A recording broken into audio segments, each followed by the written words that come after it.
पुरअमन पाकिस्तान बैनुल मज़हब हम आहंगी इदारा बराए इंसानी हुकूक़ के मरकज़ी चेयरमैन खलीफा मोहम्मद तस्लीम राजपूत ने मरकज़ी दफ्तर में सोशल मीडिया टीम और मीडिया से बात करते हुए कहा, सूबाई हुकूमत और वफाकी हुकूमत से मुतालिबा करते हैं महंगाई में कमी लाएं और आटा अमली तौर पर सस्ता करें। जो नोटिफिकेशन डिप्टी कमिश्नर की तरफ से निकले हैं, दुकानों पर आटा सस्ता मिलना चाहिए, महंगाई में कमी नहीं आई तो हमारा ऐलान पुरअमन पाकिस्तान बैनुल मज़हब हम आहंगी इदारा बराए इंसानी हुकूक़ के प्लेटफॉर्म से पूरे पाकिस्तान में एहतजाज करेंगे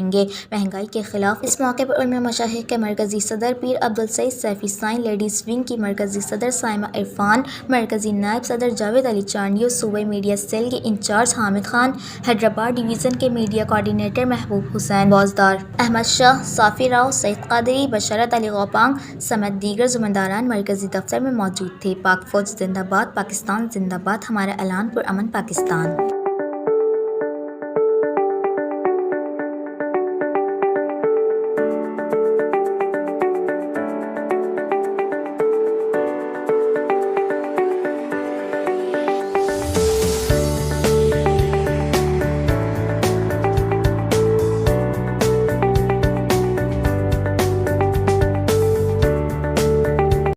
हमारा ऐलान पुरअमन पाकिस्तान बैनुल मज़ाहिब हमांगी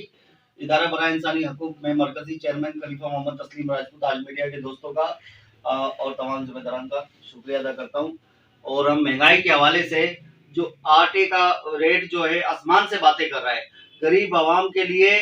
2 टाइम की रोटी खाना भी बड़ा मसला हो गया है और कितने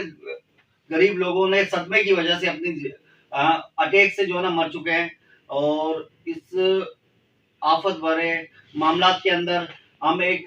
इंतज़ामिया और हुकूमत पाकिस्तान को एक मैसेज दे देना चाहते हैं कि इस जो डिप्टी कमिश्नर ने रेट आटे के दिए हैं 75 रुपए किलो रेट, उस पर आटे का रेट होना चाहिए। बासूरत दीगर हमारा ऐलान पुरअमन पाकिस्तान की तरफ से हम सख्त एहतजाज करेंगे अगर महंगाई में कंट्रोल नहीं हुआ तो।